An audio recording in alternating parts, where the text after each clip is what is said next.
વિદ્યાર્થી મિત્રો, ધોરણ 12 ગણિત. મિત્રો, આપણે એમસીક્યુ પહેલા ચેપ્ટરના જે એમસીક્યુ છે સંબંધ અને વિધેય ના એમસીક્યુનો અભ્યાસ કરી રહ્યા છે. આ વિડીયોમાં આપણે પ્રકરણ 1 સંબંધ અને વિધેયના એમસીક્યુ કન્ટિન્યુ કરીએ છીએ. તો એમસીક્યુ નંબર 19. અગાઉ આપણે 2 વિડીયોમાં 18 એમસીક્યુનો અભ્યાસ કર્યો છે. હવે 19મો એમસીક્યુ શરૂ કરીએ આપણે. f from close interval -1, to close interval -1, fx is equal to x into modulus of x. એ ખાલી જગ્યા. બાળકો, અહીંયા મેં વિકલ્પ નથી લખ્યા કારણ કે વિકલ્પમાં એક છે કે નહીં અને વ્યાપ્ત છે કે નહીં તે ચકાસવાનું છે. ટૂંકમાં આપેલું વિધેય એક અને વ્યાપ્ત છે કે નહીં તે આપણે ચકાસવું છે. એક પણ અલગથી ચકાસવાનું છે અને વ્યાપ્ત પણ. બંને એકી સાથેની ચર્ચા નથી કરવી આપણે.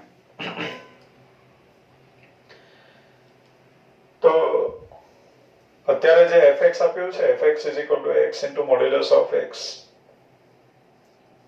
તો fx માટે આપણી પાસે બે સૂત્રો છે. જો x is greater or equal to 0 હોય તો modulus x ની જગ્યાએ x લખાશે એટલે fx બરાબર આપણને મળે x² if x is greater or equal to 0. અને x less than 0 હશે તો modulus x ની જગ્યાએ લખાશે -x. એટલે x is less than 0 માટે fx બરાબર બની ગયું -x². આ પ્રમાણે થઈ ગયું. હવે આ એક અને વ્યાપ્ત છે કે નહીં તે આપણે ચકાસવું છે. બરાબર, આપણે થોડી ચર્ચા લોજિકનો ઉપયોગ કરીને નક્કી કરશું કે આ એક અને વ્યાપ્ત છે કે નહીં. x is greater or equal to 0 નો મીનિંગ થયો અત્યારે પ્રદેશ -1 to 1 છે. એટલે ખરેખર અહીંયા આપણે એમ લખવું જોઈએ કે -1 is less or equal to x. x is less than 0 માટે આ છે. તો અત્યારે x is greater or equal to 0 છે તો 0 is less or equal to x is less or equal to 1 માટે આ ડેફિનેશન છે, પહેલું સૂત્ર. x is less than 0 means કે નેગેટિવ x માટે બીજા નંબરનું સૂત્ર છે તો આપણે લખી શકીએ -1 is less or equal to x is less than 0. 0 કરતા નાના માટે બીજા નંબરનું સૂત્ર છે. હવે સીધી વાત છે બાળકો કે જુદી જુદી ધન સંખ્યા 0 અને 1 ની વચ્ચે ધન સંખ્યાઓ છે. 0 ની ઇમેજ 0 આવશે, અન્ય કોઈની ઇમેજ 0 આવશે નહીં. બહુ ક્લિયર છે. અન્ય કોઈ સભ્ય, આપણે આગળ પણ વાત કરી કે અન્ય કોઈ સભ્ય મળી જાય કે જેની ઇમેજ 0 આવે તો કોમેન્ટ બોક્સમાં તમે મૂકી શકો. જડી જાય તો જાણ કરવી. તો બાળકો, 0 અને 1 વચ્ચે જુદી જુદી ધન વાસ્તવિક સંખ્યાઓની ઇમેજ એના વર્ગ. તો આપણને ખબર છે કે જુદી જુદી ધન વાસ્તવિક સંખ્યાના વર્ગ પણ ભિન્ન જ હોય. એવી બે ભિન્ન ધન સંખ્યા આપણી પાસે નથી. અગાઉની જેમ મળે તો જાણ કરવી. તો એવી બે ભિન્ન ધન સંખ્યાઓ નથી કે જેના વર્ગ સમાન થઈ જાય. વર્ગ કરો ને વર્ગ સ્ક્વેર સમાન આવે પણ સંખ્યા ભિન્ન હોય એવી સંખ્યાઓ નથી. ધન સંખ્યાઓની વાત કરું છું. 1 ઋણ 1 ધન એમ નથી. એટલે પહેલા સૂત્ર પરથી જેટલી પણ ઇમેજ મળે એ ભિન્ન જ મળે. જુદા જુદા સભ્યોની ઇમેજ જુદી જુદી આવે. હવે આગળ સમજીએ. બધી જ ભિન્ન ઋણ વાસ્તવિક સંખ્યાઓ ના વર્ગ ભિન્ન આવે. ભિન્ન ઋણ વાસ્તવિક સંખ્યાના સ્ક્વેર વર્ગ ભિન્ન છે તો એ વર્ગ ભિન્ન છે તો એની વિરોધી સંખ્યા પણ ભિન્ન જ આવશે. એટલે જુદા જુદા x માટે -x² પણ ભિન્ન જ આવશે. એટલે પહેલા સૂત્ર પરથી જેટલી પણ ઇમેજ મળે બધી ભિન્ન જ મળે, જુદા જુદા સભ્યોની ઇમેજ જુદી જુદી મળે. બીજા સૂત્ર પરથી પણ જુદા જુદા સભ્યોની ઇમેજ જુદી જુદી મળે. હા, એક એક ન થવા માટે હવે એક શક્યતા કરી કે પહેલા સૂત્ર પરથી જે ઇમેજ મળે કદાચ બીજા સૂત્ર પરથી મળી જાય, પણ બાળકો એ પણ નહીં મળે. કારણ કે પહેલા સૂત્ર પરથી x² મળે જે ધન સંખ્યા છે, અને અથવા શૂન્ય માટે શૂન્ય મળે, એટલે શૂન્ય અથવા ધન સંખ્યા મળે. જ્યારે બીજા સૂત્ર પરથી x² ધન સંખ્યા થાય પણ આગળ માઇનસ છે એટલે ઋણ સંખ્યા આપણને મળે. એટલે પહેલા સૂત્ર પરથી જે ઇમેજ મળે એ બીજા સૂત્ર પરથી મળવાની નથી. એનો મીનિંગ એવો થયો કે ભિન્ન ધન વાસ્તવિક સંખ્યાઓની ઇમેજ ભિન્ન આવશે, ઋણ વાસ્તવિક સંખ્યાઓ માટે ઇમેજ ભિન્ન આવશે. મીન્સ કે તમામ ભિન્ન સભ્યોની ઇમેજ પણ ભિન્ન આવશે. એટલે જુદા જુદા સભ્યોની ઇમેજ, પ્રત્યેક જુદા જુદા સભ્યની ઇમેજ જુદી જુદી આવે તો એવા વિધેયને આપણે કહીએ છીએ કે એ વિધેય એક એક છે. તો અહીંયા કોઈ જ પ્રકારનું આપણે લખાણ કર્યું નથી. ખરેખર જે હું બોલી ગયો છું એ બરાબર સમજવાનું છે. એમાં જ દરેક દલીલ આપણે રજૂ કરી દીધી છે, એક એક છે એના પુરાવા એમાં આવી ગયા છે. આગળ વ્યાપ્ત છે કે નહીં? તો બાળકો, વ્યાપ્ત માટે હું એમ કહું કે 0 is less or equal to x is less or equal to 1. તો 0 અને 1 વચ્ચે જેટલી પણ વાસ્તવિક સંખ્યા છે એના વર્ગ પણ 0 અને 1 ની વચ્ચે જ આવે. અને 0 અને 1 વચ્ચેની દરેક વાસ્તવિક સંખ્યા આવે વર્ગ કરવાથી. બધી જ સંખ્યા કોઈને કોઈનો તો વર્ગ છે જ. એટલે જે કઈ ઇમેજ આવી બધી 0 અને 1 ની વચ્ચે આવી ગઈ. ત્યાર પછી ઋણ વાસ્તવિક સંખ્યાઓ લો, -1 is less or equal to x is less than 0. હવે એના વર્ગ કરીએ આપણે. તો એનો વર્ગ કરો તો એ 0 અને 1 ની વચ્ચે આવશે. 0 is less than x² is less or equal to 1. -1 અને 0 વચ્ચે જેટલી પણ સંખ્યા છે એનો વર્ગ કરો તો એ 0 અને 1 ની વચ્ચે આવી જાય. હવે -x² વિશે જાણવું છે તો માઇનસ એનો વિરોધી કરો તો એ પાછું -1 અને 0 ની વચ્ચે આવી જશે. એટલે આ પહેલા સૂત્ર પરથી બધી જ ધન સંખ્યાઓ આપણને ઇમેજમાં મળે. બધી ધન સંખ્યા એટલે 0 અને 1 વચ્ચેની, ઇન્ક્લુડિંગ 0 and 1. બીજા સૂત્ર પરથી -1 અને 0 વચ્ચેની બધી જ ઋણ સંખ્યા -1 પણ મળે. -1 ની ઇમેજ તો કે -1 આવશે, -1 ની ઇમેજ -1 નો વર્ગ એટલે 1 થઈ ગયો, અને આગળ પાછું માઇનસ એટલે -1 આવ્યું. એટલે આપણે એમ કહી શકીએ કે અત્યારે જે છે વિધેય એનો વિસ્તાર પહેલા સૂત્ર પરથી 0 અને 1 વચ્ચેની તમામ વાસ્તવિક સંખ્યા મળે, 0 અને 1 પણ મળે. તો પહેલા સૂત્ર પરથી આપણને આ બધી ઇમેજો મળે. ક્લોઝ ઇન્ટરવલ 0 to 1 ના સભ્યો ઇમેજમાં મળે. બીજા સૂત્ર પરથી ક્લોઝ ઓપન ઇન્ટરવલ -1 to 0 ના સભ્ય ઇમેજમાં મળે. બધી ઇમેજોને આપણે ભેગી કરીએ તો વિસ્તાર બની જાય ક્લોઝ ઇન્ટરવલ -1, 1. આ પ્રમાણે વિસ્તાર મળે. અને એ જ આપણને સહપ્રદેશમાં આપ્યું છે. એટલે વિસ્તાર અને સહપ્રદેશ સમાન થાય. આપણે લોજિકલી જ વાત કરીએ છીએ. અત્યારે MCQ ની ચર્ચા કરી રહ્યા છે એટલે આપણે બહુ સ્ટેપ બાય સ્ટેપ લખાણ કે સાબિતી રજૂ કરતા નથી. બાકી આની સાબિતી આપણે ફોર એવરી વાય એમ કરીને આપી શકીએ. કદાચ એવો દાખલો ટેક્સ્ટબુકમાં આવ્યો પણ હોય અને આપી પણ હોય એવી સાબિતી. તો અત્યારે આપણે ફક્ત લોજિકલી આર્ગ્યુમેન્ટ કરીને નક્કી કરીએ છીએ કે એનો વિસ્તાર અને સહપ્રદેશ સમાન છે, માટે એ વિધેય વ્યાપ્ત પણ છે. એટલે આપેલું વિધેય એક એક પણ છે અને વ્યાપ્ત પણ છે. નેક્સ્ટ આગળનું MCQ આપણે સમજીએ. f from R to R fx is equal to 2x minus 3. તો ખાલી જગ્યા f કોઈક વિધેય છે fx બરાબર 2x minus 3. તો ખાલી જગ્યા અને પછી વિકલ્પમાં આપણને f ઇન્વર્સ વિશે કીધું છે. f ઇન્વર્સ x આપ્યો, f ઇન્વર્સ x આપી દીધું. f ઇન્વર્સ નું અસ્તિત્વ નથી અને ચોથા વિકલ્પમાં પણ f ઇન્વર્સ x આપણને આપ્યું. તો બાળકો સૌથી પહેલા આ જે વિધેય છે એનો પ્રદેશ આર છે, સહપ્રદેશ આર છે.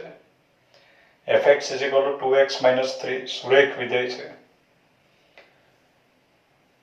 ખાસ બાળકો રિક્વેસ્ટ છે કે MCQ નો અભ્યાસ કરતા પહેલા આપણે ટેક્સ્ટ બુકમાં જે કંઈ ચલાવ્યું છે એનો અભ્યાસ બરાબર કરે, વ્યવસ્થિત કરે આગળના વિડીયોનો. તો કન્સેપ્ટ ક્લિયર હોય એટલે MCQ સમજવામાં સરળતા રહે. તો બાળકો આપણે આગળ વાત કરી છે કે પ્રદેશ આર હોય, સહપ્રદેશ આર હોય, આર થી આર, અને આપણે બોલશું આર થી આર પરનું સુરેખ વિધેય. આર થી આર પરનું સુરેખ વિધેય હંમેશા એક પણ છે અને વ્યાપ્ત પણ છે. સેન્ટેન્સ ધ્યાનમાં રાખી લેવું. આર થી આર પરનું સુરેખ વિધેય હંમેશા એક પણ છે અને વ્યાપ્ત પણ છે. આગળ આપણે સાબિત પણ કર્યું છે ટેક્સ્ટ બુકના દાખલામાં. તો બાળકો આર થી આર પરનું સુરેખ વિધેય એક પણ છે અને વ્યાપ્ત પણ છે. એક અને વ્યાપ્ત બંને છે એટલે ઇન્વર્સ મળે છે. એટલે f ઇન્વર્સ નું અસ્તિત્વ નથી એ વિકલ્પ ત્યાં જ ખોટો પડી જાય.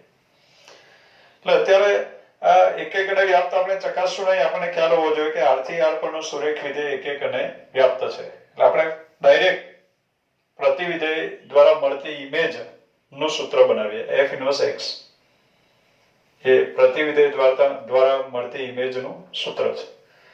તો એ આપણે મેળવવાનું છે. તો એના માટે આપણી પાસે સેન્ટેન્સ છે કે fx = y હોય તો x = f ઇન્વર્સ y કહેવાય.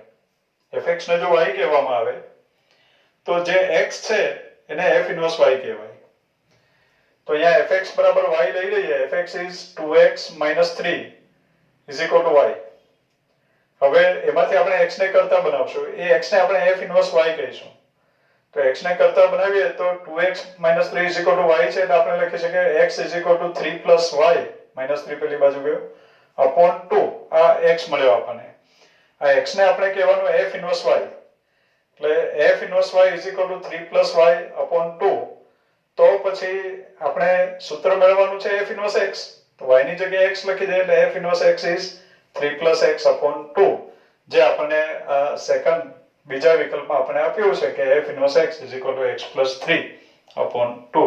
એટલે આ પ્રમાણે સાચો વિકલ્પ મળે આપણને. Next 21 MCQ. જો f from close interval -π/2 to π/2 to close interval -1 to 1 એક અને વ્યાપ્ત હોય તો fx = ખાલી જગ્યા શક્ય છે. ઇમેજ નું સૂત્ર કયું શક્ય છે? એટલે આપેલા વિકલ્પોમાંથી કયું શક્ય છે? અસંખ્ય એવા સૂત્રો હશે કે જે આ પ્રદેશ અને આ સહપ્રદેશ માટે એક અને વ્યાપ્ત હોઈ શકે. પણ આપેલા વિકલ્પોમાંથી આપણે નક્કી કરવું છે કે આપેલા વિકલ્પોમાંથી કયું વિધેય એવું છે કે જેનો પ્રદેશ આ પ્રમાણે લઈએ, સહપ્રદેશ આ લઈએ તો એક પણ થઈ જાય અને વ્યાપ્ત પણ થઈ જાય. બાળકો અહીંયા fx = મોડ્યુલસ x આપ્યું. -π/2 એટલે -1.57 લગભગ, બરાબર, -1.57. π એટલે 3.14 ભાગ્યા 2 એટલે 1.57. આગળ -1.57, 1.57. એટલે એમાં -1 અને 1 બંને છે. તો -1 ની ઇમેજ 1 આવશે, 1 ની ઇમેજ પણ 1 આવશે. મીન્સ કે એક નથી. માનાંક વિધેય પ્રદેશમાં જ્યારે ઋણ અને ધન બંને સભ્યો હોય ત્યારે માનાંક વિધેય એક નથી હોતું. એટલે આ એક નથી. આપણે એક અને વ્યાપ્ત બંનેની વાત કરવી છે. હવે એક નથી તો પછી વ્યાપ્ત આપણે ચેક કરતા નથી. જો કે વ્યાપ્ત પણ નથી, કેમ કે ઋણ સંખ્યા, ઋણ ઇમેજ આનાથી નહીં મળે. પણ આપણે આ એક અને વ્યાપ્ત નથી એટલે આ વિધેય શક્ય નથી. fx = મોડ્યુલસ x નહીં હોઈ શકે. આને હું છોડી દઉં છું. fx = x². તો એમાં પણ પાછી મોડ્યુલસમાં જે સભ્યો આપ્યા, હું એમ કહું કે -1 અને 1 બંને પ્રદેશમાં છે. -1 ની ઇમેજ પણ 1 છે અને 1 ની ઇમેજ પણ 1 છે. જુદા જુદા સભ્યોની ઇમેજ સમાન આવી એટલે આ પણ વિધેય એક અને વ્યાપ્ત નથી. fx = cos x. તો બાળકો આ બંને જે સંખ્યા છે -π/2 અને π/2 એ cosના શૂન્યો છે. એટલે cos of -π/2 is 0, cos of π/2 is 0. -π/2 અને π/2 બંને ભિન્ન સંખ્યા છે અને બંનેની ઇમેજ 0 આવે છે. એટલે એ પણ એક નથી, એટલે fx બરાબર cos x એક નથી. હવે જો MCQ સાચું હોય તો આ 4 વિકલ્પમાંથી એક વિકલ્પ સાચો જોઈએ અને 3 વિકલ્પો ખોટા છે તો 100% ચોથો વિકલ્પ જે છે તે સાચો હોય. પણ બાળકો fx બરાબર sin x એ સાચો વિકલ્પ છે તો એના માટે હું કહીશ કે આપણું જે ત્રિકોણમિતિય પ્રતિવિધેય ચેપ્ટર શરૂ કર્યું તેમાં sin ઇન્વર્સની જે એન્ટ્રી પડે છે તેમાં આપણે સેન્ટેન્સ લખ્યું છે કે sin from close interval -π/2 to π/2 to close interval -1 to 1 એક અને વ્યાપ્ત વિધેય છે. મીન્સ f ની જગ્યાએ શું વિધેય છે? sin. fx sin x. f is sin. એ આપણું સેન્ટેન્સ છે. થિયરીમાં ત્રિકોણમિતિય પ્રતિવિધેય પ્રકરણનું જે પહેલો વિડિયો છે એમાં આપણું કદાચ પહેલું સેન્ટેન્સ હશે કે sin from close interval -π/2 to π/2 to close interval -1 to 1 એક અને વ્યાપ્ત વિધેય છે. એટલે સેન્ટેન્સ આપણને ખબર હોવું જોઈએ. એટલે જોતાની સાથે આપણને યાદ આવી જાય કે f is sin, fx is sin x. તો fx બરાબર sin x એ સાચો વિકલ્પ છે. Next f from r to r. fx is equal to x² plus 2x plus 3. એ ખાલી જગ્યા. આ વિધેય ઓળખવાનું છે આપણે. વિકલ્પમાં એક છે નથી, વ્યાપ્ત છે નથી. મીન્સ કે આપણે એક અને વ્યાપ્ત ચકાસવાનું છે. તો બાળકો ફરીથી આપણે યાદ કરીએ. પહેલા ચેપ્ટરમાં આપણે વાત કરી છે કે r થી r, પ્રદેશ r, સહપ્રદેશ r, પ્રદેશ અને સહપ્રદેશ પણ ધ્યાનમાં રાખવા. r થી r fx બરાબર દ્વિઘાત બહુપદી. એટલે r થી r પરની, જેમ આપણે પેલું બોલ્યા r થી r પરનું સુરેખ વિધેય, એમ અત્યારે બોલશો r થી r પરની દ્વિઘાત બહુપદી. તો બાળકો r થી r પરની દ્વિઘાત બહુપદી કોઈ પણ સંજોગોમાં એક પણ નથી અને વ્યાપ્ત પણ નથી. પણ ખાસ ધ્યાનમાં રાખવું, પ્રદેશ અને સહપ્રદેશ r હોય ત્યાંની વાત છે. એટલે r થી r પરની દ્વિઘાત બહુપદી કોઈ પણ સંજોગોમાં એક પણ નહીં હોય અને વ્યાપ્ત પણ નહીં હોય. તે છતાં આપણે સાબિતી પણ આપી દઈએ. દાખલા તરીકે એક નથી, એના માટે આપણે બે સભ્યો શોધી આપવા પડે. સેન્ટેન્સ તો ખબર જ હોવું જોઈએ કે r થી r પરની દ્વિઘાત બહુપદી એક પણ નહીં હોય અને વ્યાપ્ત પણ નહીં હોય. તો એક નથી એમ સાબિત કરવા માટે, જો કે અત્યારે સાબિતી અગત્યની નથી, છતાં પણ કોઈક વાર સમ ગણવામાં જરૂર પડે તો એ સભ્યો કેવી રીતે મેળવવા એની આપણે ચર્ચા કરી લઈએ. તો બાળકો એવા બે સભ્યો શોધવા છે કે જે સભ્ય ભિન્ન હોય પણ એની ઇમેજ સમાન હોય. તો એના માટે આપણે એવા x શોધી નાખીએ કે જેથી x² plus 2x 0 થઈ જાય.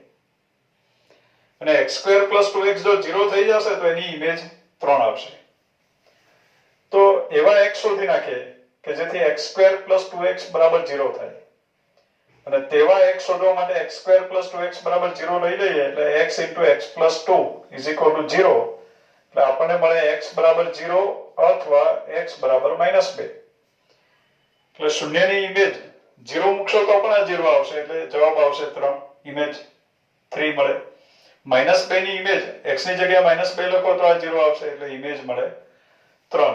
એટલે આપણે એમ કહી શકીએ કે 0 અને -2 એ બે સમાન નથી, પણ 0 ની ઇમેજ અને -2 ની ઇમેજ બંને સમાન છે.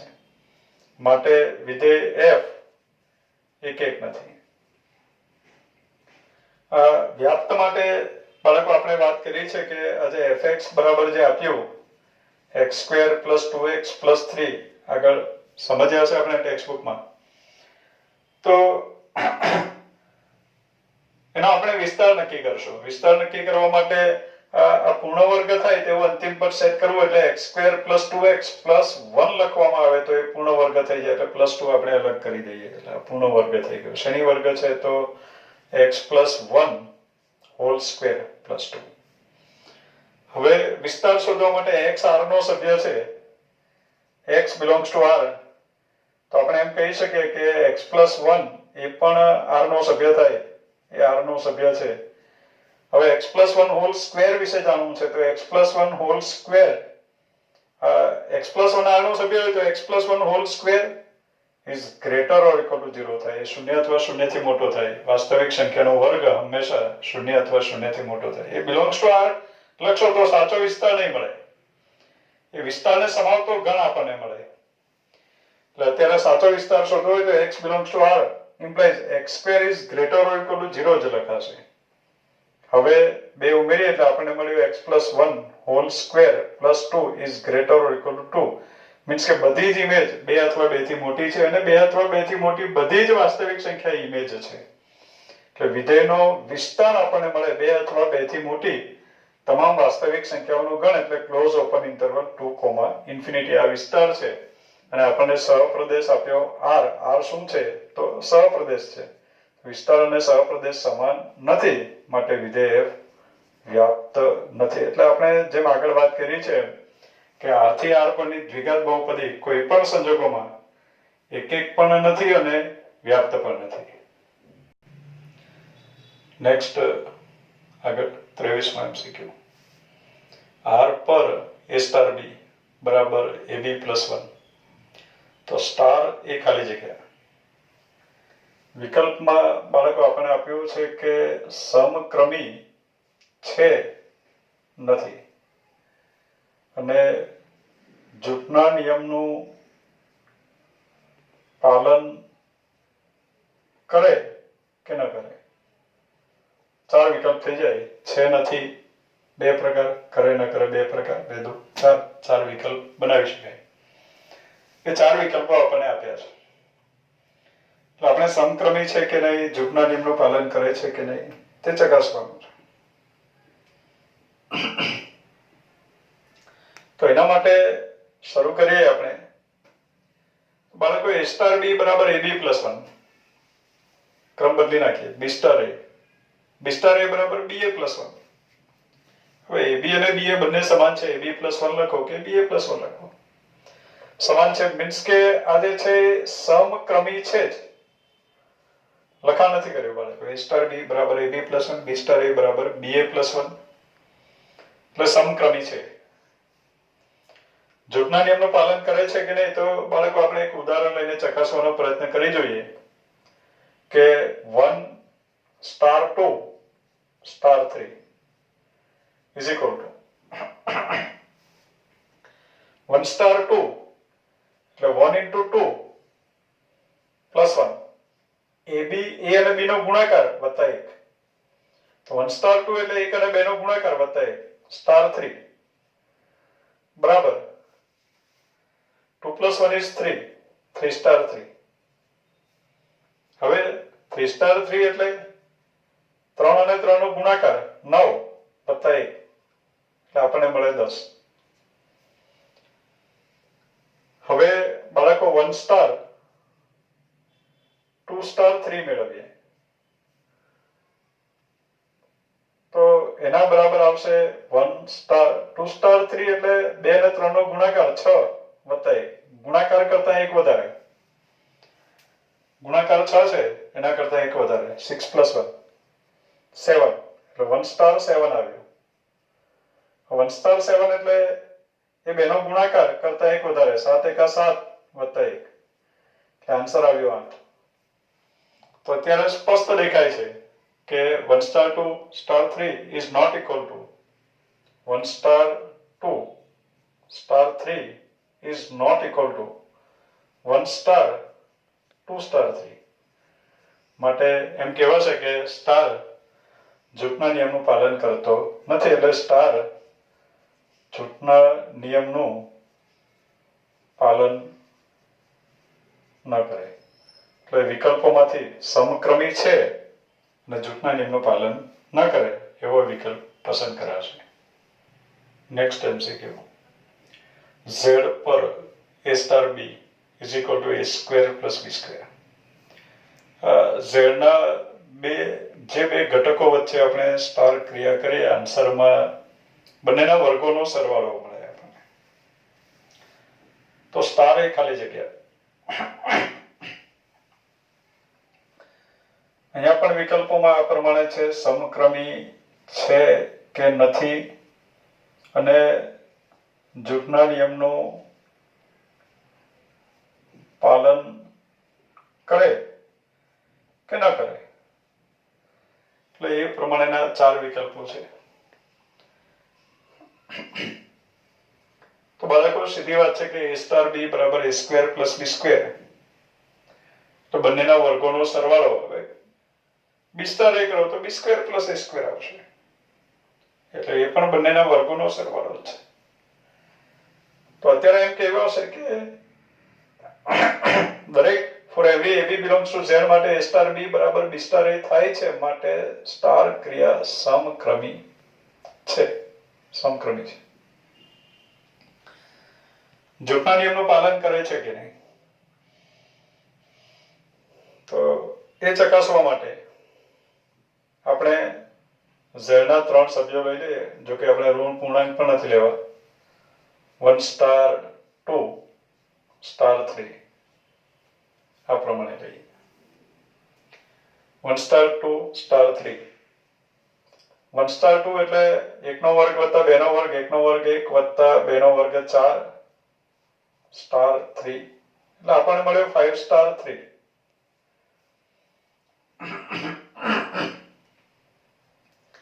બંનેના વર્ગોનો સરવાળો એટલે 25 વત્તા 9 બરાબર 36, એટલે 34 મળ્યું. હવે બાળકો 1 સ્ટાર 2 સ્ટાર 3 કરીએ તો એના બરાબર 1 સ્ટાર 2 સ્ટાર 3, એટલે આ બેના વર્ગોનો સરવાળો એટલે 4 વત્તા 9, 9 ને 4 13, 1 સ્ટાર 30. હવે આ બંનેના વર્ગોનો સરવાળો એટલે 1 વત્તા 13 નો વર્ગ 169, એટલે 170 મળ્યો. તો સ્પષ્ટ દેખાય છે બાળકો કે 1 star 2 star 3 is not equal to 1 star 2 star 3. એટલે સ્ટાર જૂથના નિયમનું પાલન કરતો નથી, નિયમનું પાલન ન કરે એટલે સમક્રમી છે, જૂથના નિયમનું પાલન કરતો નથી. નેક્સ્ટ આગળનો MCQ. Q પ્લસ પર a સ્ટાર b બરાબર a plus b minus ab, તો સ્ટાર માટે અનુક્રમે તટસ્થ ઘટક અને વ્યસ્ત ઘટક, એનો વ્યસ્ત ખાલી જગ્યા. સ્ટાર ક્રિયા માટેનો તટસ્થ ઘટક શોધવાનું છે, અને એ એટલે કે Q પ્લસ નો દરેક સભ્યને એ કીધું છે. એટલે એનો વ્યસ્ત મીન્સ કે દરેક સભ્યનો વ્યસ્ત, એટલે કે વ્યસ્તનું સૂત્ર એમ પણ કહી શકાય. એ વ્યસ્ત આપણે શોધવાનું છે. બાળકો તટસ્થ ઘટક શોધવો છે તો એના માટે આપણે ધારી લઈએ, ધારો કે સ્ટાર ક્રિયા માટેનો તટસ્થ ઘટક બરાબર ઈ છે. સ્ટાર ક્રિયા માટેનો તટસ્થ ઘટક ઈ છે. હવે અજ્ઞાત ઈ શોધવા માટે આપણે શરત લઈ લેવી પડે. તટસ્થ ઘટક માટેની શરત છે કે for every a belongs to capital A, પરની ક્રિયા હોય તો a belongs to capital A લખાય. Q પ્લસ પરની ક્રિયા છે તો for every a belongs to Q plus માટે a સ્ટાર e બરાબર e સ્ટાર a બરાબર a થાય. શરત આપણે લઈ લેવી પડે. બાળકો અત્યારે તટસ્થ ઘટક શોધવા માટે આપણે પહેલા ચેક કરી લઉં કે આ જે ક્રિયા છે એ સમક્રમી છે કે નહીં, ક્રમના નિયમનું પાલન કરે છે કે નહીં. તો a સ્ટાર b બરાબર a plus b minus ab, અને b સ્ટાર a કરો તો b plus a minus b, બંને સમાન છે.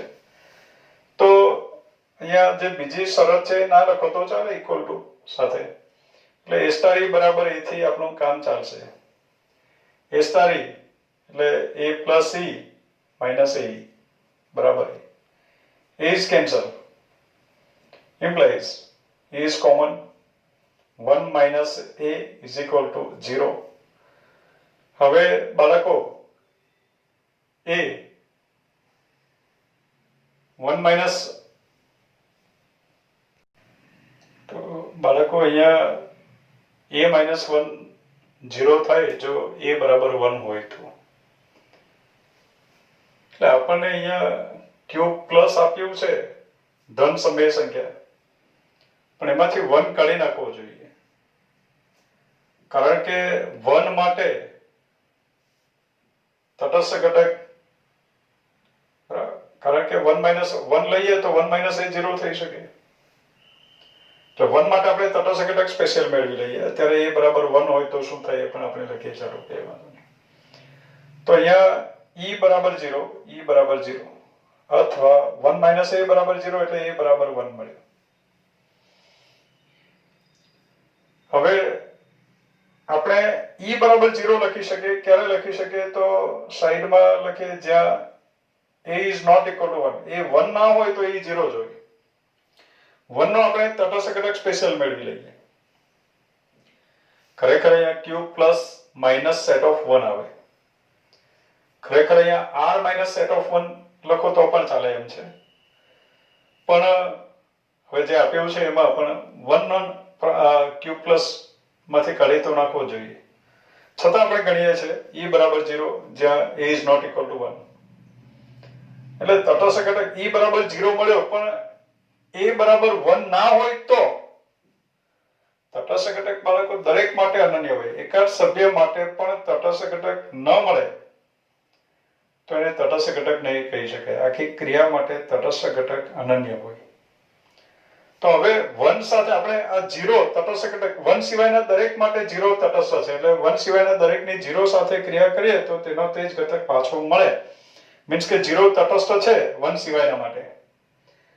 તો 1 માટે પણ 0 તટસ્થ છે કે નહીં તે ચેક કરીએ.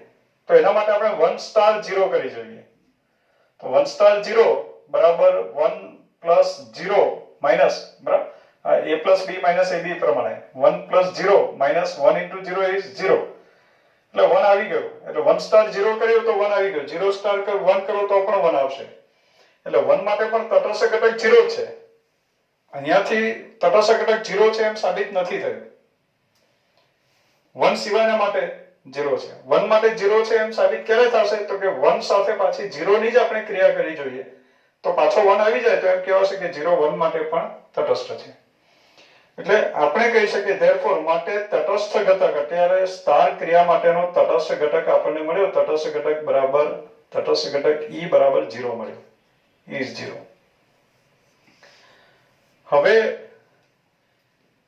એનો વ્યસ્ત મેળવવો. એ q પ્લસ નો સભ્ય છે. તો આપણે એવું ધારી લઈએ, ધારો કે વ્યસ્ત મેળવવા માટે આપણે ધારીએ છીએ, ધારો કે e ઇન્વર્સ ઇઝ b. ધારો કે એનો વ્યસ્ત b છે. હવે એનો વ્યસ્ત b હોય તો શરત પ્રમાણે લખાય a સ્ટાર b બરાબર e. b સ્ટાર એ નથી લખતો બાળકો, કારણ કે સમક્રમી છે. a સ્ટાર b એટલે a plus b minus ab is equal to e. e is 0. implies આપણે b શોધવાનું છે. વ્યસ્ત શોધવાનું મીન્સ કે b શોધવાનું. b ને કરતા બનાવીએ એટલે b કૌંસમાં 1 - a is equal to a ને બીજી બાજુ લઈ જાય એટલે minus a. b is equal to, હવે 1 - a ને આપણે છેદમાં ત્યારે જ લઈ જઈ શકીએ જો a 1 ના હોય. એ 1 હોય તો એનો વ્યસ્ત નહીં મળે, કારણ કે એ છેદમાં જઈ નહીં શકે. વ્યાખ્યાયિત જ નથી એનો વ્યસ્ત.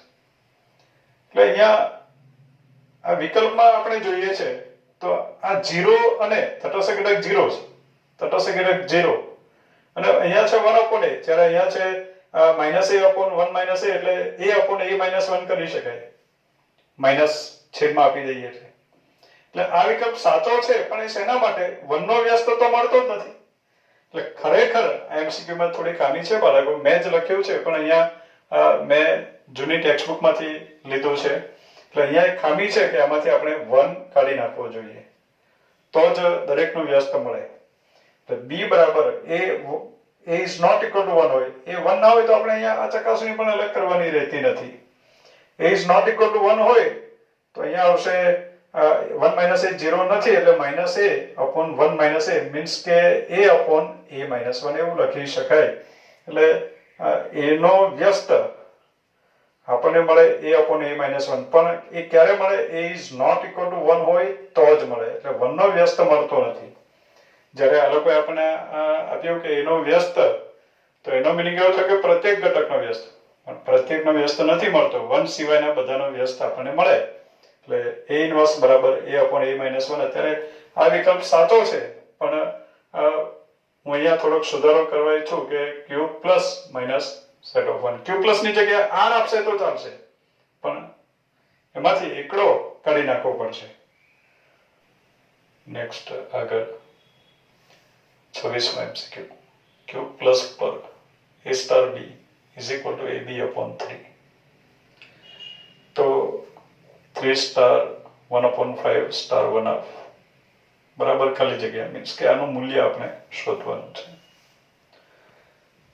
તો મૂલ્ય મેળવી આપણે 3 star 1/5 star 1 is equal two 3 star 1/5 star 1. હવે a સ્ટાર b બરાબર ab upon 3 છે. બંનેનો ગુણાકાર ભાગ્યા 2, આ ભાગ્યા 3.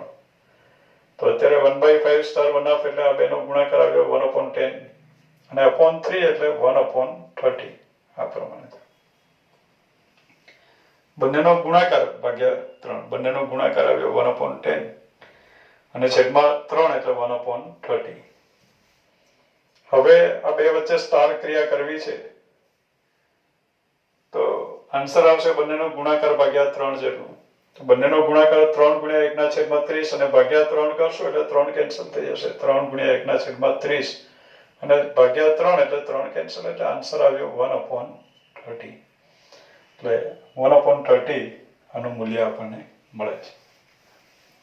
Next MCQ number 27. p of x is not equal to 5 પર delta a delta b is equal to a of b minus a છેદ b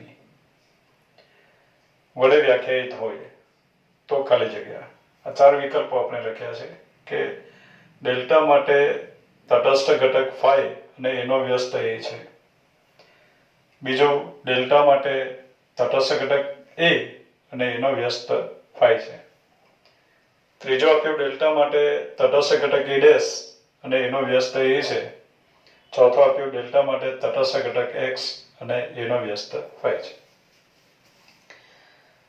બાળકો આપણે પહેલા ક્લિયર કરી લઈએ કે p of x એટલે x એ કોઈ ગણ છે અને p of x એટલે power set of x, x નો ઘાત ગણ. હવે x ના ઘાત ગણ પરની ક્રિયા ડેલ્ટા એ દ્વિક્રિયા છે, બાઇનરી ઓપરેશન. જેમ આપણે સ્ટાર બોલીએ છીએ, સ્ટારની જગ્યાએ અત્યારે નામ આપ્યું ડેલ્ટા. અત્યારે સ્ટાર ઇઝ ડેલ્ટા. તો p of x પરની દ્વિક્રિયા છે ડેલ્ટા. હવે બાળકો p of x પરની દ્વિક્રિયા ડેલ્ટા હોય તો આ જે x છે ગણ x એ સાર્વત્રિક ગણ હોય, યુનિવર્સલ સેટ, જેને આપણે u પણ કહીએ, કેપિટલ U. પણ અત્યારે સાર્વત્રિક ગણ કેપિટલ X છે એમ સમજો. દાખલા તરીકે x બરાબર સેટ ઓફ 1 2 હોય અથવા સેટ ઓફ xy હોય.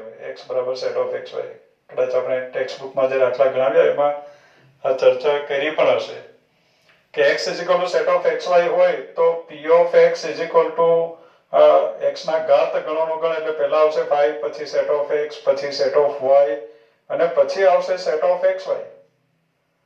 આ p of x એના સભ્યો વચ્ચે ક્રિયા કરવાની છે. હવે એના સભ્યો વચ્ચે ક્રિયા કરો તો આ બધા જ ગણ શેના ઉપગણ થયા? તો કે x ના ઉપગણ થયા. એટલે આમાં જેટલા જે સભ્યો છે એ બધા x ના ઉપગણ છે. તો x સાર્વત્રિક ગણ થયો. આપણા અભ્યાસ દરમિયાન બધા જ ગણ જે ગણના ઉપગણ હોય તે ગણને સાર્વત્રિક ગણ કહેવાય. તો આ બધા જ ગણ x ના ઉપગણ છે. એટલે આ કેપિટલ X જે છે એ ખરેખર સાર્વત્રિક ગણ છે. આ એક ઉદાહરણ છે બાળકો. હવે આપણે સમજવાનું છે a delta b. What is the meaning of આ ડેલ્ટા શું છે? તો બાળકો અત્યારે આ ક્રિયા આપણને આપી છે a delta b is equal to સ્ટારની જગ્યાએ ડેલ્ટા આપ્યું છે ઇઝ ઇક્વલ ટુ a યોગ b માઇનસ a છેદ b. થોડીક ચર્ચા કરી લઈએ આ કન્ટેન્ટ વિશે જરા, કે આ જે ડેલ્ટા છે એને કહેવાય સમમિત તફાવત ગણ. એને સંમિત તફાવત ગણ એમ કહીશું. અંગ્રેજીમાં એને કહેવાય સિમેટ્રિક ડિફરન્સ સેટ. અંગ્રેજીમાં એને કહીશું આપણે સિમેટ્રિક ડિફરન્સ સેટ, સંમિત તફાવત ગણ. અંગ્રેજી શબ્દો પણ જાણતા રહેવું બાળકો એમસીક્યુ નો અભ્યાસ કરતી વખતે. તો આ જે સંમિત તફાવત ગણ છે એને સંકેતમાં ડેલ્ટા વડે દર્શાવાય. એ સંમિત તફાવત ગણ શું છે? તો a યોગ b માઇનસ a છેદ b, એટલે a અને b ના યોગગણમાંથી એનો છેદગણ કાઢી નાખવો. એટલે ખરેખર આ a છે, આ b છે, આ ગણ a ગણ b છે, એનો યોગગણ એટલે આ બધા સભ્યો આવે. બધા સભ્યોની ગણતરી એક એક વાર કરવાની હોય. એટલે આ a યોગ b, એમાંથી a છેદ b કાઢી નાખીએ, એટલે આ ભાગ કાઢી નાખીએ. એટલે ખરેખર આ જે સંમિત તફાવત ગણના જે સભ્યો છે એ એના વિશે એમ કહેવાય કે a અને b નો સંમિત તફાવત ગણ એટલે a અને b બંનેમાંથી એક અને માત્ર એક જ ગણમાં આવેલા સભ્યોનો ગણ. દાખલા તરીકે આ તમામ સભ્યો a અને માત્ર a માં જ છે, અને આ તમામ સભ્યો b અને માત્ર b માં છે. એટલે સંમિત તફાવત ગણનો આ વ્યવહારિક મિનિંગ એવો થાય કે બે ગણમાંથી એક અને માત્ર એક જ ગણમાં આવેલા સભ્યોનો ગણ. એને સંકેતમાં ડેલ્ટા વડે દર્શાવાય. એટલે આપણે આ ચર્ચા કરી લીધી what is the meaning of delta. Delta શું છે? સંમિત તફાવત ગણ, symmetric difference set. Symmetric difference set શું છે? તો આ યોગગણ a યોગ b માઇનસ a છેદ b, યોગગણમાંથી છેદગણ કાઢી નાખવું. એનો વ્યવહારિક મિનિંગ આપણે જોયો કે બે ગણમાંથી એક અને માત્ર એક જ ગણમાં આવેલા સભ્યોનો ગણ એમ પણ કહી શકાય. હવે બાળકો આ જે ક્રિયા છે ડેલ્ટા, એના માટેનો આપણે તટસ્થ ઘટક, સ્ટારની જગ્યાએ ડેલ્ટા છે એટલે સ્ટારનો જેમ સમજો તટસ્થ ઘટક આપણે શોધવાનું છે. તો આપણે એવું ધારી લઈએ, ધારો કે ડેલ્ટા ક્રિયાનો તટસ્થ ઘટક E છે. અહીંયા ઉકેલવા માટે આપણે જે વિકલ્પો આપ્યા છે એનો જ ઉપયોગ કરશું. અત્યારે આપણે ધારી લઈએ, ધારો કે ડેલ્ટા ક્રિયા માટેનો તટસ્થ ઘટક E છે, કેપિટલ E. ગણ લેવાનું છે કેમ કે બે ગણો વચ્ચે ડેલ્ટા ક્રિયા થાય છે. તો તટસ્થ ઘટક હું સ્મોલ e લખતો નથી. સ્મોલ e લખીએ તો એ કોઈ નંબર જેવું લાગે, એ કોઈ ગણ જેવું લાગતું નથી, એટલે હું લખું કેપિટલ E. કારણ કે બે ગણો વચ્ચે ડેલ્ટા ક્રિયા થાય છે. p ઓફ x ના સભ્યો વચ્ચે ક્રિયા થાય છે. p ઓફ x નો દરેક સભ્ય ગણ છે, x નો સબસેટ છે. ધારો કે ડેલ્ટા ક્રિયા માટેનો તટસ્થ ઘટક E છે, તો શરત પ્રમાણે લખાશે a ડેલ્ટા E બરાબર E ડેલ્ટા a બરાબર a for every a belongs to p of x માટે. આપણે બોલીએ છે કેપિટલ A પરનો સંબંધ પરની દ્વિક્રિયા હોય તો for every small a belongs to capital A માટે a સ્ટાર E બરાબર E સ્ટાર a બરાબર a થાય. દરેક માટે થવું જોઈએ. તો અત્યારે a ડેલ્ટા E બરાબર E ડેલ્ટા a બરાબર a થાય. એવો E આપણે શોધવાનું છે. Implies a delta E, a delta E એટલે કે a યોગ E માઇનસ a છેદ E બરાબર a. આ શરતનું પાલન થાય તેવો E આપણે શોધવાનું છે.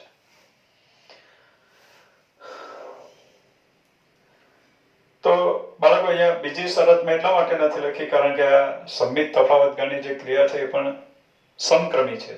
a અને b નો સંમિત તફાવત ગણ એટલે a અને b બેમાંથી એક અને માત્ર એક જ ગણમાં આવેલા સભ્યોનો ગણ. તો b અને a બેમાંથી એક અને માત્ર એકમાં આવેલા સભ્યોનો ગણ એમ કહું તો પણ ચાલે. એટલે એ સમક્રમી છે એટલે બીજી શરત આપણે લખી નથી. હવે ખાસ અહીંયા સમજીએ કે આપણે વિકલ્પનો ઉપયોગ કઈ રીતે કરીએ છીએ. તો આપણે કીધું ડેલ્ટા માટે તટસ્થ ઘટક phi, તો આપણે e ની જગ્યાએ phi લખીએ. વિધાન સાચું પડી જાય, શરતનું પાલન થાય છે કે નહીં તે આપણે જોઈએ. દરેક વિકલ્પ જે આપ્યા છે તટસ્થ ઘટક એ આપણે e ની જગ્યાએ મૂકીને ચકાસીએ. તો e ની જગ્યાએ આપણે પહેલા phi લખીએ, e બરાબર phi લઈએ. પહેલા વિકલ્પમાં phi આપ્યું છે એટલા માટે લઉં છું. તો e બરાબર phi લઈએ તો a યોગ phi માઇનસ a છેદ phi વિકલ્પ પરથી આપણે ગણીએ છીએ બરાબર. એ આવે છે કે નહીં ચકાસીએ. તો E બરાબર 5 હોય તો A યોગ 5 સાથે કોઈ પણનો યોગ ગણ તેનો તેજ ગણાવશે, કારણ કે 5 એ યોગ ક્રિયાનો તટસ્થ ઘટક છે. એટલે અહીંયા આવ્યું A માઇનસ A છેદ 5, A છેદ 5 is 5. બરાબર, કોઈ પણ ખાલી ગણ સાથેનો છેદગણ ખાલી ગણ જ આવે. A માઇનસ 5 એમાં છે અને 5 માં નથી એવા તમામ સભ્યોનો ગણ, તફાવત ગણ, તો એ જ આવે. એના સભ્યો લખવા, 5 માં હોય એ કાઢી નાખવા. 5 માં તો કોઈ છે જ નહીં એટલે એના તમામ સભ્યો આવી જશે, એટલે ગણ એ જ બન્યો. તો એ આવી ગયું. E બરાબર 5 લેવાથી શરતનું પાલન થઈ ગયું. એટલે ડેલ્ટા ક્રિયા માટેનો તટસ્થ ઘટક 5 છે એવું નક્કી થયું. તે છતાં મિત્રો આપણે બીજા તટસ્થ ઘટકો લઈને પણ ચેક કરીએ, કોઈને એમ લાગે કે બીજો અન્ય નીકળે કદાચ, તો જોઈએ આપણે. E ની જગ્યાએ કદાચ આ પહેલો વિકલ્પ છેલ્લા નંબરે હોય તો આપણે ચેક કરવું જ પડે. તો અહીંયા E ની જગ્યાએ ડેલ્ટા માટેનો તટસ્થ ઘટક કેપિટલ A છે, એટલે E બરાબર હું કેપિટલ A લઉં. E ની જગ્યાએ કેપિટલ A લઈએ તો A યોગ E ની જગ્યાએ A માઇનસ A છેદ A બરાબર A યોગ A માઇનસ A છેદ A માઇનસ A. એટલે એના સભ્યો એમાં ન હોય એવા લખવા. હવે એના બધા સભ્યો એમાં હોય એટલે આમાં આવ્યું 5. એટલે એ નહીં આવ્યો, આન્સર એ આવવો જોઈએ બાળકો.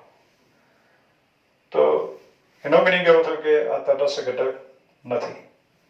એ જ પ્રમાણે A ડેશ આપણે લઈએ, E બરાબર A ડેશ લઈએ, તો E is equal to A dash લઈએ તો શું થાય?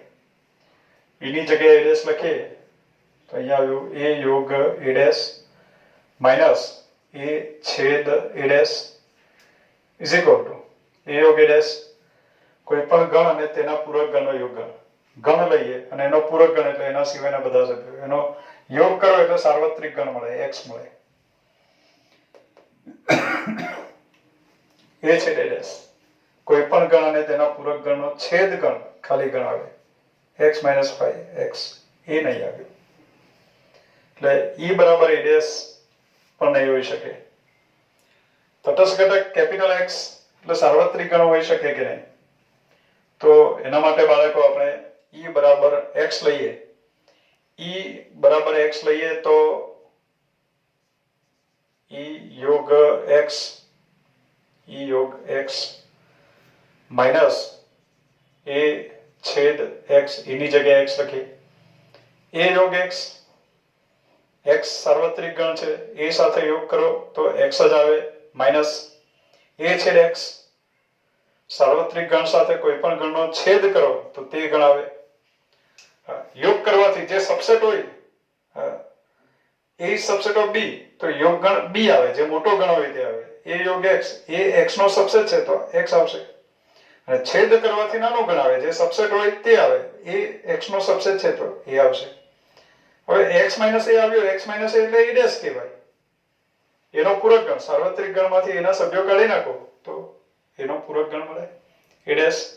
એટલે એ નથી મળ્યો, એટલે X પણ તટસ્થ ઘટક નથી. એટલે અહીંયા એક વસ્તુ નક્કી થઈ ગઈ કે ડેલ્ટા ક્રિયા માટે તટસ્થ ઘટક 5 છે. E બરાબર 5 માટે સાચું પડ્યું. તો ડેલ્ટા ક્રિયા માટે તટસ્થ ઘટક 5 છે. હવે ડેલ્ટા ક્રિયા માટે તટસ્થ ઘટક 5 છે. હવે આપણે એનો વ્યસ્ત મેળવીએ બાળકો. વ્યસ્ત પણ આપણે ચકાસી લઈએ. જો કે તટસ્થ ઘટક 5 નક્કી કર્યું એક જ વિકલ્પમાં છે, એટલે પહેલો વિકલ્પ છે એમ આપણને ખબર તો પડી ગઈ છે. છતાં પણ આપણે આગળ વાત કરી છે એમ આપણે કન્ટેન અગત્યનું છે, MCQ નહીં. એટલે સમજાવી દઉં કે એનો વ્યસ્ત એ છે, એ વાત કેવી રીતે સાચી પડે છે. તો આપણે એનો વ્યસ્ત મેળવવો. એનો વ્યસ્ત મેળવવા માટે આપણે ધારી લઈએ, ધારો કે A inverse is equal two B. એનો વ્યસ્ત B છે. હવે એનો વ્યસ્ત B હોય તો શરત પ્રમાણે લખાશે. ધેરફોર શરત કઈ થશે? તો એનો વ્યસ્ત B છે તો A ડેલ્ટા B બરાબર B ડેલ્ટા A બરાબર E, અને E બરાબર અત્યારે 5 છે. હવે B ડેલ્ટા A લખતો નથી, A ડેલ્ટા B એટલે A યોગ B માઇનસ A એ છેદ ડી બરાબર ઈ, ઈ એટલે કે 5. હવે આપણો જે વિકલ્પ છે એમાં એનો વ્યસ્ત એ આપ્યો છે, તો આપણે એનો વ્યસ્ત એ છે કે નહીં તે ચકાસવા માટે બીની જગ્યાએ એ લખીએ છીએ. તો બીની જગ્યાએ એ લખીએ તો શું થાય? બીની જગ્યાએ એ લખો તો એ યોગ્ય એટલે એ આવી ગયું, માઇનસ એ છેદ એ એટલે પાછું એ આવ્યું, એ માઇનસ એ બરાબર 5, એટલે શરતનું પાલન થઈ જાય છે. એટલે બીની જગ્યાએ એ લખવાથી શરતનું પાલન થઈ ગયું, મીન્સ કે એ ઇનવર્સ ઇઝ ઇક્વલ ટુ એ, એ વાત સાચી છે. એટલે એનો વ્યસ્ત એ છે એમ પણ આપણને ખબર પડી ગઈ, વાત સાચી છે. એટલે ડેલ્ટા એટલે કે સમમિત તફાવત ગણ, સિમેટ્રિક ડિફરન્શિયલ, એના માટેનો તટસ્થ ઘટક 5 છે.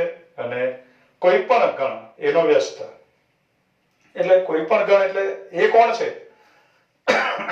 p of x ના સભ્ય, મીન્સ કે x નો સબસેટ.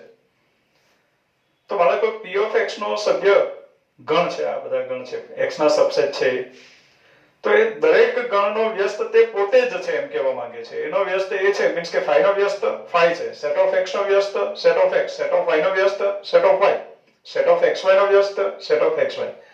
એટલે દરેક ગણનો વ્યસ્ત તે પોતે જ છે એમ આપણને જણાવે છે. એટલે તટસ્થ ઘટક 5 છે અને કોઈ પણ ઘટકનો વ્યસ્ત તે પોતે જ છે એમ આપણને મળે છે. નેક્સ્ટ આગળનું MCQ, n ક્રોસ n પર s. ફરી આપણે સંબંધની વાત કરવાની છે. n ક્રોસ n પર s એટલે n ક્રોસ n પરનો સંબંધ s આ પ્રમાણે વ્યાખ્યાયિત છે. AB, CD, A, B એવું ક્રમયુક્ત જોડ છે, CD, પણ હું સળંગ બોલીશ, AB, CD belongs to S double implies A plus D is equal to B plus C. તો ખાલી જગ્યા વિકલ્પ આપ્યા છે. S સ્વવાચક છે પણ સંમિત નથી, S ફક્ત સ્વવાચક છે અને પરંપરિત છે, S સામ્ય સંબંધ છે, S ફક્ત પરંપરિત છે. બાળકો, શરૂઆતમાં આપણે વારંવાર બોલતા કે S એ પરનો સંબંધ એટલે એ ક્રોસ એનો સબસેટ. તો અત્યારે n ક્રોસ n પરનો સંબંધ એટલે n ક્રોસ n નો સબસેટ. એ પરનો સંબંધ હોય તો એ ક્રોસ એનો સબસેટ, તો n ક્રોસ n પરનો સંબંધ હોય તો એની જગ્યાએ n ક્રોસ n, એટલે n ક્રોસ n નો સબસેટ. સંબંધ છે તો એનો દરેક સભ્ય ક્રમયુક્ત જોડ હોય. આ સંબંધ હોય તો એનો દરેક સભ્ય ક્રમયુક્ત જોડ હોય, એનો ક્રમયુક્ત જોડનો પ્રથમ ઘટક પણ એનો સભ્ય, બીજો ઘટક પણ એનો સભ્ય.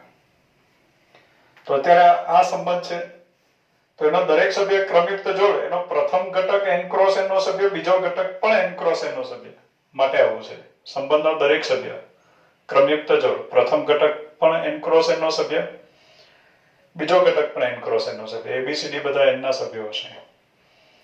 એટલે S નો દરેક સભ્ય ક્રમયુક્ત જોડ અને ક્રમયુક્ત જોડનો પ્રથમ ઘટક પણ ક્રમયુક્ત જોડ અને બીજો ઘટક પણ ક્રમયુક્ત જોડ. આ જે સંબંધ છે એ સંબંધને આપણે ગણના સ્વરૂપમાં લખીએ.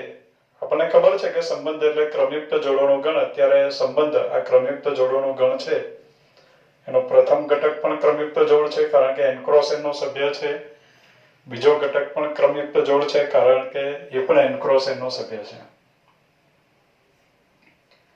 હવે AB A, B છે, હું બોલીશ AB CD સાથે સંબંધ ક્યારે ધરાવે? તો બાળકો A અને B નો સરવાળો એટલે પહેલી જોડનો પ્રથમ ઘટક, બીજી જોડનો બીજો ઘટક, એનો સરવાળો અને B અને C નો સરવાળો સમાન હોય તો એ સંબંધ ધરાવે. તો ABCD સાથે સંબંધ ધરાવે. આ સંબંધને થોડો સરળ બનાવવા માટે હું અહીંયા એક કામ કરું છું. Set of AB, CD where A plus D બરાબર B plus C, એની જગ્યાએ હું લખી દઉં A minus B બરાબર C minus D. એટલે પહેલી જોડમાં પહેલામાંથી બીજો બાદ કરો અને બીજી જોડના પહેલામાંથી બીજો બાદ કરો, જો સરખું થઈ જાય એટલે કે તફાવત, પહેલા ઘટકમાંથી બીજો બાદ કરો, પહેલા ઘટકમાંથી બીજો બાદ કરો, જો તફાવત સરખો આવે તો તે જોડ સંબંધ ધરાવે. દાખલા તરીકે 1 5, તો 1 5, એકમાંથી 5 બાદ કરો -4 આવ્યો, અને 2 6 લખીએ તો 2 માંથી 6 બાદ કરો તો પણ -4 આવે. મીન્સ કે પહેલામાંથી બીજું બાદ કરો, આમાં પહેલામાંથી બીજું બાદ કરો, સરખું આવ્યું, મીન્સ કે એ બે સંબંધ ધરાવે. એટલે 1,5 s 2,6 એ બી સાથે સંબંધ ધરાવે તો as બી લખાય. એટલે એ પ્રકારનો સંબંધ છે. સંબંધ થોડો સરળ બની ગયો. એટલે આ જે કન્ડિશન છે એમાં થોડુંક ચેન્જ આપણે કરી દીધું. a plus d આ જરા દૂરનું દેખાતું હતું, એની જગ્યાએ આપણે સરળ બનાવવા માટે a minus b બરાબર c minus d કરી લીધું. સરળતાથી આપણે સંબંધ જાણી શકીએ. આ પ્રકારનો સંબંધ. હવે સ્વવાચકતા, સંમિતતા અને પરંપરિતતા, ખરેખર તો વિકલ્પમાં એ આપ્યું છે, આપણે ચકાસવાનું છે સ્વવાચકતા. તો સ્વવાચકતા માટે આપણે લઈ લઈએ. સ્વવાચકતાની કન્ડિશન છે આપણી પાસે, for every small a belongs to capital A માટે AS એ સાથે સંબંધ ધરાવવું જોઈએ. તો for every AB belongs to capital A ની જગ્યાએ n cross n છે માટે AS એ થવું જોઈએ. તો એ થવા માટે આપણે શું કરવાનું? ચકાસવું હોય, ચકાસવા માટે આપણે શું કરવાનું છે? તો કે આ જે શરત આપી હોય, શરતમાં AB ની જગ્યાએ તો AB લખશું જ, CD ની જગ્યાએ પણ AB લખશું શરતમાં. જો સાચું પડી જાય તો ABS CD છે એમ કહેવાશે, ABS AB છે એમ કહેવાશે. AB અને CD લખવાથી ABS CD લખાય છે, AB અને CD લખવાથી ABS CD લખાય છે. તો CD ની જગ્યાએ પણ AB લખો તો ABS AB કહેવાશે. એટલે for every AB belongs to n cross n માટે જે શરત છે એમાં a minus b બરાબર c ની જગ્યાએ a લખો અને d ની જગ્યાએ b લખો. તો a minus b બરાબર a minus b. હવે તો કાયમ માટે સાચું પડે, દરેક ab માટે સાચું પડે. તો બાળકો a minus b બરાબર a minus b એ સાચું પડે છે માટે આપણે કહી શકીએ કે a minus b બરાબર c minus d સાચું પડે તો ABS CD કહી શકાય. તો અત્યારે ABS AB કહેવાશે માટે સંબંધ S સ્વવાચક છે. તો સ્વવાચક સંબંધ છે. સ્વવાચક છે તો બાળકો ફક્ત પરંપરિત પર છેકો લાગી જશે કેમ કે સ્વવાચક તો છે. ચાલો આગળ વધીએ. આપણે સંમિતતા પણ ચકાસી લઈએ કારણ કે સામ્યની પણ વાત છે. તો સંમિતતા ચકાસીએ. સંમિતતા ચકાસવા માટે સંમિતતાની condition ASB implies BSA. ASB આપણે ધારી લેવાનું. તો અત્યારે ABSCD બરાબર, સ્મોલ a ની જગ્યાએ ક્રમયુક્ત જોડ લેવું પડશે, સ્મોલ b ની જગ્યાએ પણ ક્રમયુક્ત જોડ, કારણ કે n ક્રોસ n નો દરેક સભ્ય ક્રમયુક્ત જોડ છે. તો અત્યારે આપણે ધારી લઈએ, ધારો કે ABSCD. હવે ABSCD હોય તો શું લખાય? a minus b બરાબર c minus d લખાય. શરત આપણે ABSCD જો ABCD સાથે સંબંધ ધરાવે તો શરતનું પાલન થાય અને શરતનું પાલન થાય તો સંબંધ ધરાવે. તો a minus b બરાબર c minus d implies c minus d બરાબર a minus b implies c minus d બરાબર a minus b થયું, મીન્સ કે CD S AB આ પ્રમાણે લખી શકાશે. એટલે આ જે સંબંધ છે, સંબંધ S સંમિત છે એમ નક્કી થયું. એટલે આપેલો સંબંધ સ્વવાચક પણ છે, સંમિત પણ છે. એટલે ફક્ત સ્વવાચક અને પરંપરિત એના પર છેકો લાગી ગયો કારણ કે સંમિત આવ્યું. સ્વવાચક છે પણ સંમિત નથી એના પર પણ છેકો લાગી ગયો. એટલે સામ્ય સંબંધ એક જ વિકલ્પ બાકી રહ્યો. એટલે વિકલ્પ તો આપણને જડી ગયો બાળકો, તે છતાં આપણે પરંપરિતતા ચકાસી લઈએ. એટલે પરંપરિતતા ચકાસવા માટે પરંપરિતતાની કન્ડિશન કે ASB અને BSC implies ASC, S ની જગ્યાએ R પણ લખી શકાય. જો આ શરતનું પાલન થાય તો પરંપરિત છે એમ કહેવાય. આ આપણે લઈ લેવું પડે. તો અત્યારે આપણે લઈ લઈએ, ધારો કે ASB એટલે કે ABSCD અને CDSEF આ આપણે લઈ લઈએ. હવે ABSCD છે તો આપણે લખી શકીએ A-B બરાબર C-D અને CDSEF છે તો C-D બરાબર E-F. implies A-B is equal to C-D અને C-D is equal to E-F. તો A-B is equal to E-F લખી શકાય. implies ABSEF આવી ગયો. ABSCD CDSEF તો ABSEF મળ્યો આપણને, માટે સંબંધ S પરંપરિત છે. એટલે આપેલો સંબંધ સ્વવાચક પણ છે, સંમિત પણ છે અને પરંપરિત પણ છે. એટલે સંબંધ S સામ્ય સંબંધ છે એવું સાબિત થયું. એટલે સામ્ય સંબંધ છે એ વિકલ્પ અત્યારે સાચો છે. તો મિત્રો આપણે આ MCQ નો વિડીયો અહીંયા કમ્પ્લીટ કરીએ. આગળના વિડીયોમાં આપણે કન્ટિન્યુ કરશું. Thank you.